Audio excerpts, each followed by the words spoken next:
Strathclyde University, which is in Glasgow, which is in the UK, which is in the EU for the time being. I'm not sure how long any of those relationships will continue to last, so I'll just from Strathclyde University. So I've subtitled my talk Provenance, Precision and Politics. And I suppose the obvious question is to say, well look, why haven't I just called this a talk on Islam and Islamophobia?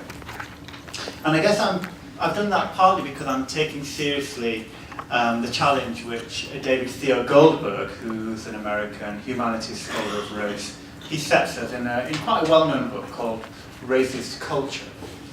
And the challenge that he sets us is that we as social scientists need to be better at what he calls tracing the intercoursing connectivities of the racial. And by that, I very much take him to mean that instead of just comparing and contrasting Islamophobia, anti-Semitism, racism, and so on, we also need to connect. We need to connect one to another in a way in which perhaps moves us beyond what may seem like quite internal debates within a particular topic. And I've been very struck by that quite simple observation over the years, because if you take it seriously enough, it really sets you on a very different course to a lot of well-known and established, even pioneering scholarship. Take, for example, the work of Giorgio Agamben, and especially his very poignant book, Remnants of Auschwitz. Now, in this book, he makes a quite provocative observation, one that he partly sources to the anthropologist Primo Levi, in reminding readers of the term Musulmana, which was used to describe the most wretched of those incarcerated in Auschwitz. He just talks about how they were often bent double in a prostrate position, as if in prayer. The Musulmana became the name for those Jews in the concentration camps who had left life but not yet given into death, end quote. Now, my colleague Junaid Rana in the US, notes how in other camps, similar terms tied Jews and Muslims. In Buchwald, they were called the tired sheikhs. In the women's camp, Riversbrook, they were simply called Muslim Viva. Now, I feel these kind of stirring semantic connections are not really substantively pursued in the work of Giorgio Agamben, partly because he recoils from doing precisely what Theo Goldberg is asking us to, which is to relate the ways in which the condition of the Musulmana may signal a shared and overlapping racial history to that of the Jew as well. Now, this is a relational problematic. As a mode of inquiry, I think it's relatively recently being picked up in the works of Junaid Rana, Gila Jande, Eric Love, Mustafa Bayami, and in a broader sense over a longer period, David Theo Goldberg himself. Now, there are a number of people at this university, I think, who have been contributing to this brief list that I've just named, and I guess I would also include a collection of mine from a few years ago, Racialization and Religion, and there are all the male authors. The female authors had better things to do that evening, so it's just us in the picture. But we tried in this book very much to try and locate the study of anti-Semitism, Islamophobia and anti-Semitism squarely, not just within the fields of anti-Semitism studies and Islamophobia studies, but in relation to how we think about race and racism. And in this talk this evening, that's very much what I'd like to continue to do, and try and explore, I think, the question of how Muslims are racialized, specifically how the signs of religious difference are and are not constituted as racial. And I especially want to problematize the extent to which I think the discussion of the racialization of Muslims and the racialization of Jews remains unrelated to each other, or is explored in a series of distinct debates which occur in silence. And I'm going to do that specifically by trying to harness the explanatory power of some very long established concepts within the study of race and racialization. So I will be making a historically informed, theoretical and, I think, empirical contribution, and so I'd be keen to hear your thoughts on this. I would say at the outset that it's not an easy task, because it must overcome Firstly, this kind of historical narrative on the emergence of race as a profoundly modern and secular phenomena, something that has its genesis in the Atlantic slave trade and kind of Enlightenment-informed colonial encounters. And I think this is a prevailing view that's become quite entrenched when we talk about race. Where has race come from? It's a modern concept. It begins with Atlantic slavery and so forth. On the other hand, we're cautioned from people like David Goldberg himself that the use of racialization so broadly in the literature is at its very least ambiguous and may sometimes be vacuous. One cannot always tell, he says, either explicitly or contextually, whether it's being invoked as merely a descriptive term or something with a deeper normative critical thrust. So we've got a historical challenge, we've got an analytical challenge, but we've also got a political challenge, which is to say that there's a lot of opposition to placing Islamophobia and anti-Semitism within the same tier as each other. And also a lot of opposition to placing Islamophobia, and less so as anti-Semitism, within the same register as race.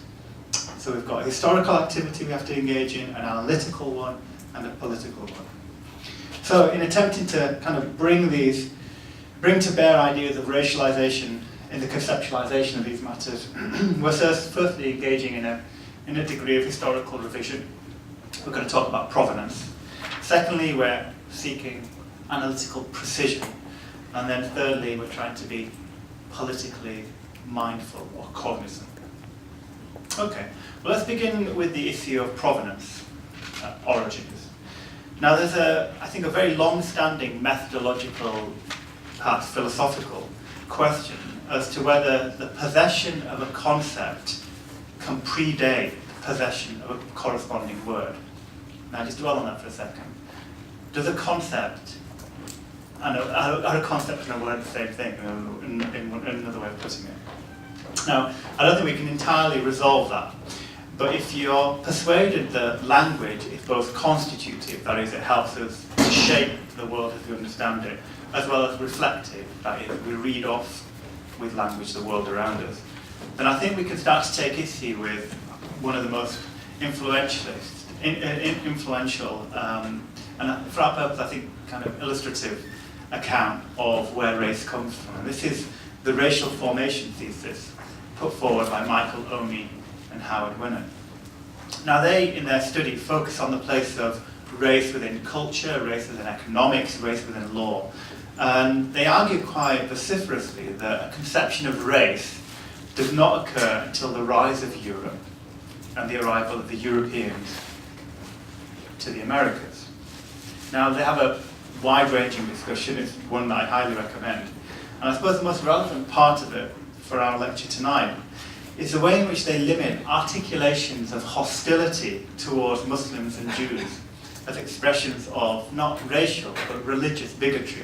And they do so in the following manner. They say that the hostility and suspicion which Christian Europe viewed its two significant non-Christian others, the Muslims and Jews, cannot be viewed as more than a rehearsal for racial formation, since these antagonisms, for all their bloodletting and chauvinism, were always and everywhere religiously interpreted. Now, whilst these authors concede that the prospect of the negative treatment of Jews and Muslims reflects a rehearsal of racial formation, so race hasn't yet formed, it's in the process of being so, I think in my view, they get this kind of out of line or out of sync, because they presume that there's this kind of pre-modern, irrational, entrenched religious bigotry, which later turns into a modern, rational racial discrimination within the matrix of lots of economic concerns, namely Atlantic slavery. Now, we can easily puncture that alleged trajectory. For example, if we note how the word race in Sebastian de Covarrubia's infamous 16th century dictionary, who was to the Spanish language what I suppose Dr. Johnson was to the English language, where he used the words blood and religion as synonymous. And I think there's ample evidence that religious culture and biology are deemed as co-constituting, they make it together, prior to the co-constituting of race, prior to Atlantic slavery, and the ways in which colonial imperialism took form. Even prior, indeed, I think, to the Reconquista, which I'm going to come to. For example, when Islam is first encountered in Europe in the 6th, 7th, 8th centuries, the Prophet Muhammad was characterized as having Jewish parents and Nestorian-stroke heretical teacher, is embodied as a dark-skinned satanic menace. Note that Pope Urban II's extortion at Clermont, his argument in Clermont in 1095 during the First Crusade, was to take up the cross in the First Crusade. And he talked about how the Holy Land, as well as Byzantium, had been taken over by the Turks, an accursed race, a slave of the demons. And he very much encouraged his co-religionists to exterminate this vile race from the lands of our brethren, end quote. Now, what I'm arguing is that, well, I think the Omian-Winant thesis about racial formation accurately captures kind of the mechanics of it in the 17th and 18th century. They need to start a lot sooner and commence much earlier to recognise how racialised categories have saturated, I think, the cultural portrayals of Muslims and Jews, endowing each minority with characteristics that assured, that offered reassurance that their difference could easily be identified as non-Christian. Now, in different ways, the writers Nabil Matar and James Shapiro have provided a quite rich discussion of how the notion of the Moor and the Jew featured in Elizabethan England. And we find this in the period's most celebrated author, namely Shakespeare's characterization of the tragically violent Othello and the shrewd and sinister character of the Shylock. It's the 400th anniversary of the birth of Shakespeare in the UK at the moment, and these issues aren't really very much taken up. Whilst each, I think, of these characters, Shylock and Othello, kind of have redeeming qualities. They're complex characters, right? Even by today's standards, I think they are. They nonetheless make sense as quite racialized affectations of their time. In the case of Othello, there was a moral panic in London during the time Shakespeare was writing, and it's quite well documented. There were popular depictions in which Muslims, I quote Nabil Matar, raged and lusted, killed their children, or enslaved and brutalized Christians. As Harris reminds us, to Elizabethan Londoners, and Shakespeare would never have met a Moor, to Elizabethan Londoners, the appearance and the conduct of the Moors was a spectacle and an outrage, emphasizing the nature of the deep difference between themselves and their visitors, between erring barbarian. Thus, and complaining to the Lord Mayor of London that they were infidels having no gospel or understanding of Christ, Queen Elizabeth I expelled Turks from London. And in the case of Jewish minorities in Elizabethan England, who were actually yet to be formally readmitted after they were expelled in 1290, the character of Shylock was at least partly sustained by mythology and this kind of threat of the Jews circumcising Englishmen, taking Christian servants and racially contaminating the nation. My point here really is that for Shakespeare, no less than his audiences, this kind of idea of the Moor and this idea of the Jew had traction and was like a shorthand for talking about non-Christian difference, and doing so in a way in which should suggest that race was very much alive as a concept. In this respect, I think discourses of modern racism not only predate some of the ways in which race has been discussed as emerging within the 17th and 18th and 19th century, but it's also illustrative, I think, of how Christianity often provided the vocabulary for difference. So what that means is that the category of race was co-constituted with religion, and this kind of genealogy, this kind of history, implicates the formation of the race concept in the overlapping racialization of religious minorities, especially Muslims and Jews. There's a book by Friedrichsen, and he kind of charts the relationship of the race concept to religion in the 15th and 16th century in Spain, proposing that the ethnic cleansing of Jews and Muslims was paradigmatic of a kind of a European racialization. And he's talking about here a period during the Reconquista, 1492 onwards, and the recapture of the Iberian Peninsula.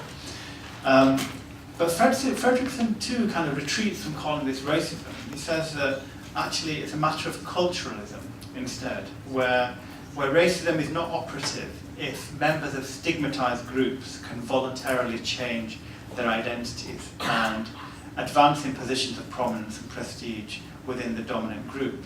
So it's not racism if the minorities can change their identities. I think that kind of argument overlooks the kind of racial mechanics within what are often called the crypto-Muslim minority in Spain, the Moriscos, and the ways in which they came to be racialized as a very subversive security threat. After the Reconquista, people were given the option of conversion to Christianity. Those who didn't were killed or fled. Those who did were tolerated until they were deemed too suspicious. There was still something within them which retained their Jewish or their Muslim character or quality. And I think that's another example of how modernist readings of race insufficiently appreciate kind of historical examples of racialization. So there's a case for challenging the history. We then move on, I think, to thinking about, well, what are we talking about when we're talking about racialization and race making? So if racialization is race making, what do we mean? So the idea of racialization actually has a long pedigree. And I guess a helpful means of addressing Goldberg's earlier point that, look, there's a kind of conceptual inflation here. We use racialization, it means everything and nothing, is to perhaps turn to the distinction between a racialization problematic, which we might call the kind of the theoretical framework of analysis, and then the process of racialization, which is the ways in which kind of race attribution unfolds historically and socially, and continues to unfold. I think this allows us to move away from the characterization of racism as a form of biological determinism, which leaves little space, I think, to think about the ways in which racialization, the process of making a group into a race, doesn't just need biology or skin color, but can actually draw on other markers too, in a way that takes in culture and religion and so on. Now, it's a challenge my colleague Ray Taras takes up in his book, which kind of expertly, I think, moves through the ways in which different components of race broadly kind of come together within the European kind of treatment of contemporary Muslims. And so he argues, racialization never stands still.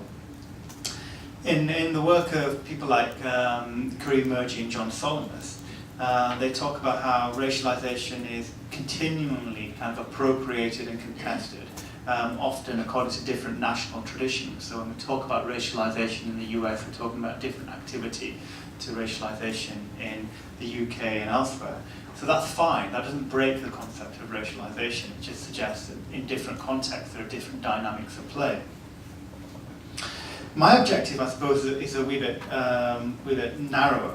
And it takes its cue from the work of Bob Miles, who has this conception of racialization as a means of understanding the ways in which racial processes attribute meaning. They give meaning to somatic or physical characteristics in a way that kind of presumes a theory that explains the nature and dynamics of that process. So I think this characterization is useful in several respects. Specifically, the ways in which we can think about how signifying processes interact to construct collectivities as races. Now, what's especially important about this formulation is that it speaks to both kind of ideas, attitudes, as well as social structures, and is able, on some level, to kind of capture that interaction. So when we talk about institutional racism, we're not just talking about social structure, we're not just talking about ideas, we're talking about an interaction between these two activities. Now, Bob Miles's work is, kind of controversial, and I'm not here to defend it. But I do want to defend his argument that the process of racialization doesn't need to be anchored, doesn't purely need to be anchored in a story of economic exploitation. And moreover, it kind of facilitates a focus on not just religious bigotry or religious prejudice, but on people, on groups, on minorities, who are often the sites of racial inscriptions. Now, one of the observations to make is that the visibility of Muslims in terms of sometimes distinctive dress and appearance is frequently the means in which kind of the ideational stuff translates Islamic feeling into Islamophobic behaviour. Now, a good European-wide illustration of this was a survey conducted not long after 9/11 by the European Monitoring Centre on Racism, which is now the Fundamental Rights Agency. And what they found was that there was a rise in physical and verbal threats being made, particularly in those kind of visibly identified as Muslims. But it especially focused on Muslim women. And that's of particular note because despite variations in national context, the overriding feature of their work showed that amongst the then 15 EU countries, there was a tendency for Muslim women to be attacked because of how the hijab signified Islamic identity. Now, that was true across their cases, even though it fluctuated within each case. And that's kind of precisely, I think, how Robert Miles is trying to say that, look, racism can in practice be mixed up with a host of other kinds of isms, and frequently overlap and share a common or a kind of specific content of the other. And so, racism gets mixed up with a certain kind of sexism, which allows us to talk about intersectionality and so on. Now, I think that's a finding which raises problems for people who want to distinguish neatly between hostility to Muslims and hostility to those appearing to follow Islam. So sometimes you hear people say, well, look, religion's a choice, race is not. And one response to that is, well, look, people don't choose to be racialized, whether or not they can choose their religion. And that's, I think, what kind of Miles' work allows us to understand. And what's common in the findings that I just reported is that there's an overlapping and interacting tendency, something that can be further illustrated in the attitude polling of non-Muslims a year after 9/11, in which there was a consistent reference not just to faith systems or belief systems, but to people who are deemed to adhere to those faith and belief systems. Okay, well, I would say ambiguity is important here too. We don't want to kind of overstate the case because what's no less relevant is understanding that racialization isn't a totalizing kind. Muslims and Jews, as I'll show in a second, can be positively as well as negatively racialized. Tony Kushner picks up this view when he puts it like this. He says, look, the racialization process in relation to Jews has been in constant flux, pronounced often at times of crisis and less so in periods of greater stability. Moreover, it's been rare for all Jews to be racialized, or more accurately, for all Jews to be racialized negatively. It's been common, he says, for example, to accept as one of us what were perceived as westernized Jews against an essentially Oriental Jew from the East. Now, there's lots of historical illustrations of that. In Britain during the First World War, we're marking the centenary of the First World War all over Europe at the moment. The status of new Russian Jews who arrived to the UK, they fled the pogroms and anti-Semitism over there, was very different to the status of long-established groups, and was the new arrivals were quickly kind of problematized because, well, firstly, they couldn't be conscripted into the army because they weren't naturalized citizens. But it was also compounded by these new groups' principled opposition to aligning themselves to a Tsarist Russia, who, remember, was responsible for the pogroms. Precisely, I think, at a time when public discourses were widely holding that Russian socialism was a reflection of the ideology of the Jews, quote unquote. In the contemporary landscape, we find that this kind of discourse is very much repeated in the good Muslim, bad Muslim dichotomy. Which is something which has, I think, achieved quite a lot of traction in public discourse, especially in the ways in which we draw boundaries around legitimate and illegitimate Muslim political dissent. We talk about progressive Muslims, we talk about liberal Muslims. But those progressive and liberal and good Muslims quickly cease to be so as soon as they start to speak up about international relations, about foreign policy, about security policy. Can you be a good and moderate and progressive Muslim and complain about Western foreign policy? I'm not so sure. Now, the best available data set offering a kind of statistical comparison of attitudes towards Muslims and Jews was the Pew Global Attitudes Survey, which ran from 2005 to 2008, and then they stopped asking these questions and they added them on again in 2015, so there's a big gap between this. But it's useful because it surveyed almost 25,000 people in 24 countries. And amongst its findings, it reported a quite strong relationship between anti-Jewish and anti-Muslim sentiment in the West. Indeed, amongst the US and 6 European countries included in the survey, the correlation was statistically significant. And it was actually, they say, remarkably high. I'll just pull this up for a second. So this is the question they asked. They said, on a different topic, please tell me if you have any, if you have a very favourable, somewhat favourable, very favourable,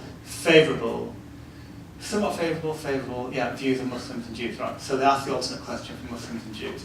And broadly, they came up with a healthy correlation. I mean, the Russians are especially consistent in disliking Muslims and Jews. But you see that it points to a kind of an overlapping articulation of both anti-Semitism and Islamophobia. It's not something which emerges purely as a kind of a tiered activity, but something which kind of overlaps with one another. The fuller data set shows how this kind of increases and decreases over time. And whilst these kinds of surveys I don't think are always the best in providing entire accounts of prejudice and discrimination, they are useful in alerting us to certain kinds of trends. In this case, to the widespread prevalence of an unfavourable feeling towards Jews and Muslims in the 24 countries. In the data between 2005 and 2008, and I'll come to the 2015 data for a second, if we look at it by group, so this is views for Jewish groups. There was unfavourable attitudes more than doubled in Spain during the period in which the survey was being conducted from 2004 onwards. Then doubled in Spain over the previous 3 years, so rising from 21 to 46%. More than a third of Poles and Russians also held unfavourable opinions of Jews. And from 21% to 25% of people in Germany, and about 20% of people in France. The opinions of Muslims were a bit more negative. Half of the Spaniards surveyed and half of the Germans surveyed had unfavourable opinions of Muslims. In Poland and France, it wasn't great either. Nearly 50% and nearly 40%. And though Americans and Britain generally had the lowest levels of anti-Semitism or unfavourable views of Jews, a quarter were held unfavourable views of Muslims.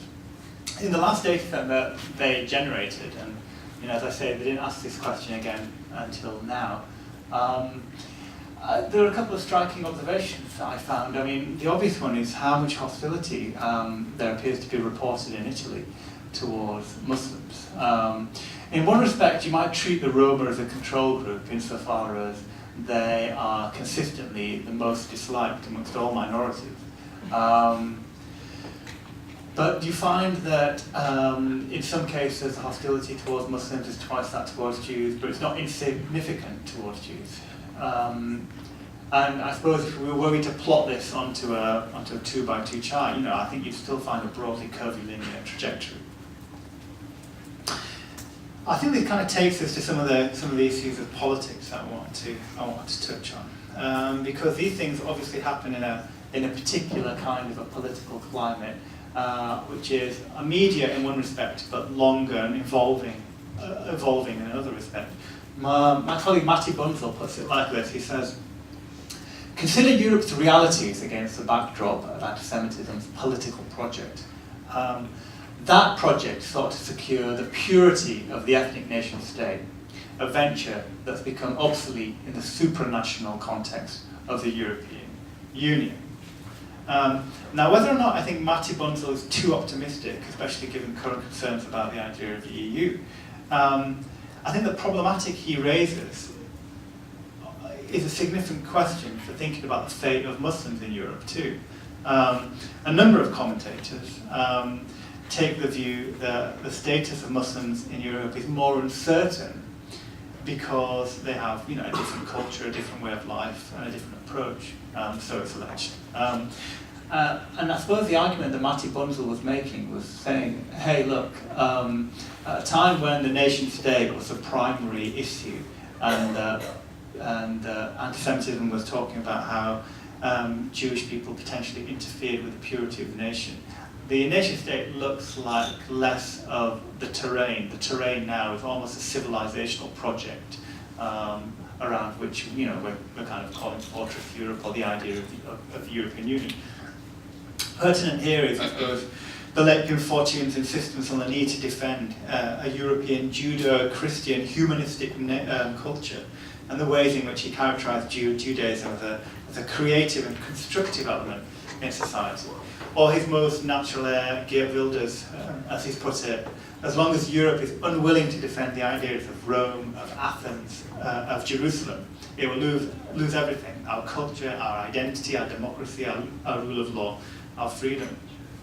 Hence, Le Pen Senior has previously characterised himself as a defender of European Jewry, arguing that the Jews truly understand who is responsible for anti-Semitism. And I think such kind of these same kind of European-level political actors' views of Muslims. You can think about statements made by nearly all governing parties as to the prospect of Turkey's accession to the EU, which may be for very good reasons, but the language which is invoked is often a language of civilization rather than a language of, for example, human rights. In the UK, I think that if the Leave campaign turned the referendum into a vote over the prospect of the free movement of people from Turkey into the EU and then into the UK, I think we're in trouble. It's much more, the vote's much more marginal than we thought it was going to be anyway. And I think that concern would pull very well. But I suppose my point is that this isn't the preserve of the far right. We can find it in the works of intellectuals like the late Italian scholar Oriana Fallaci. We think about it in kind of fringe German economists like Thilo Sarrazin. We think about respected British historians like Niall Ferguson, amongst many others. And it also includes the New York Times bestseller Mark Stein and his book America Alone, who made a confident prediction that much of what we loosely call Western Europe will not survive this century, and much of it will effectively disappear in our lifetime, including many, if not most, Western European countries. Indeed, as the title America Alone puts it, the US will be the only liberal democracy in the West. Mark Stein is a conservative liberal. He has a column in the New York Times, the New York Times bestseller, and he can make these kinds of statements and not be deemed a pariah for it. I'll let you read that whilst I have a drink.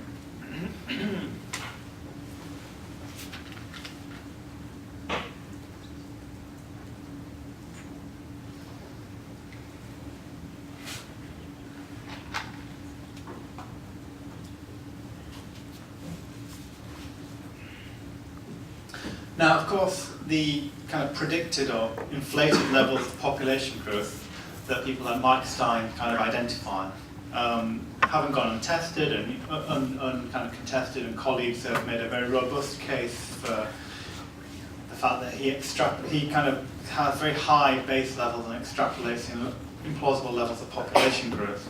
I suppose what's especially interesting to me in this is that it's not without a historical narrative, and this is the way in which racialization has this tendency, in some respects, to repeat itself, perhaps once as a tragedy and twice as a farce. And I have in mind here the kinds of ways in which Europe at the end of the 19th century was in a bit of a panic about a sense of decline and the emergence of post-colonial, post-imperial states. I've got in mind people like Benjamin Kidd, whose book Social Evolution, The Principles of Western Civilization, prefigure the kind of doom predictions of people like Mark Stein, but they're not radically different. People like Kidd talked about how European civilization was in decline in terms of its culture. He had a very kind of biological view of what culture was. But he was principally underwritten by the ways in which he thought whiteness served as a form of rationality, that kind of fashioned the world in its own image.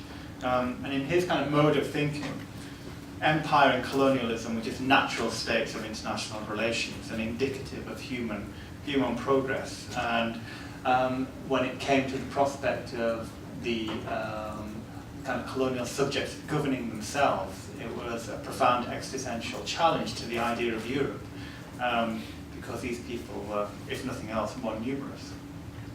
And I think this kind of demography panic is a real pertinent feature of the Islamophobic public discourse, and it's because it's achieved a lot of traction. We find it in people like Chris Caldwell, who again, is a liberal writer, writes in the Financial Times. His best-selling book, Reflections on a Revolution in Europe, subtitled Can Europe Be the Same, with different people in it, is kind of a homage to Edmund Burke's book on Reflections on the Revolutions in France. And he too, like Stein, is talking about a numerical challenge. He's talking about political subversion. He's talking about cultural domination. And we find it not only amongst kind of intellectuals, but writers as well. This is a great writer. It's Martin Amis, who many of you may have read his work, and he's kind of internalized this narrative about Eurabia, the way in which they're gaining on us. Numerically, they'll be whatever they'll be, and we have to do something. Something has to be done. Now, these kinds of assessments have led some of us to take the view that the Eurabia thesis bears many of the essential features of, stuff like the Protocols of the Elders of Zion, insofar as it presents European agents in a as a part of a conspiracy of world domination. And I think that's really fertile ground then for a collaboration between Jewish and Muslim groups. We could tackle Islamophobia and anti-Semitism, but sadly the rationales and the spaces for solidarity are limited by other kinds of politics, and we're still talking about politics here. Take Rensman and Schetzer's argument. They put it like this. They say, anti-Semitism has motivated mass movements, declared Jews as enemies of mankind in the past and present forms, attributes to Jews global conspiracies, hidden power, control over the media, politics, subterranean global destruction of societies, none of which we tend to find even in the most radical forms of anti-Muslim sentiment. Now, I think a cursory, let alone detailed reading of Jewish history is kind of replete with evidence of the ways in which their experience has given rise to new vocabularies of persecution. But I suppose my point of today's talk is very much to be that logics of racialization don't respect this kind of hierarchy that people like Rensman and Schetzer are putting forward. And I hope I've kind of shown some of the evidence for that. Perhaps a greater intellectual obstacle, perhaps greater than any intellectual obstacle, of aligning our studies of Islamophobia and anti-Semitism is the contention over global violent encounters between Muslims and Jews and the state of Palestine and Israel-Palestine. And so sometimes people will say, well, it's not only Islamophobia that has emerged, it's also that anti-Semitism has changed. Anti-Semitism is no longer the kind of anti-Semitism people like Matti Bunzel were describing. It's no longer the anti-Semitism which attributes to Jewish groups a kind of a hidden power about the meddling in the purity of nation state. What we encounter now is a new anti-Semitism which hinges more on the status of Israel in the world. And actually people, by proxy, are using anti-Semitic discourses in their opposition to what they think is a legitimate complaint about Israel and international relations. I suppose my position on that is to say, well, yes, anti-Semitism can take that form, but the literature actually detects something much greater than that. Here's Brian Klug, who puts it rather helpfully. He says, at its strongest claim, there's a qualitative claim that anti-Zionism and hostility to Israel are per se anti-Semitic. At other times, the claim is quantitative. It amounts to saying that predominantly, for the most part, these attitudes are anti-Semitic, and therefore, in any given case, the burden of proof is on those who deny the allegation of anti-Semitism. Now, I don't think criteria always settle an argument, so I'm probably going to have to leave this hanging in the air. But I do see, in many respects, the political contestation between Muslims and Jews as not necessarily actually being one about experiences of Islamophobia and anti-Semitism. I see it being, in many respects, politically distracted by the issue of whether or not anti-Zionism takes on kind of anti-Semitic discourse. But I suspect that's something we can discuss. I would also say, I suppose, at that point, that, and so would Brian Klug, that it's really important to remember that the Jewish experience in the West hasn't, any more than the Muslim experience, hasn't always been about persecution.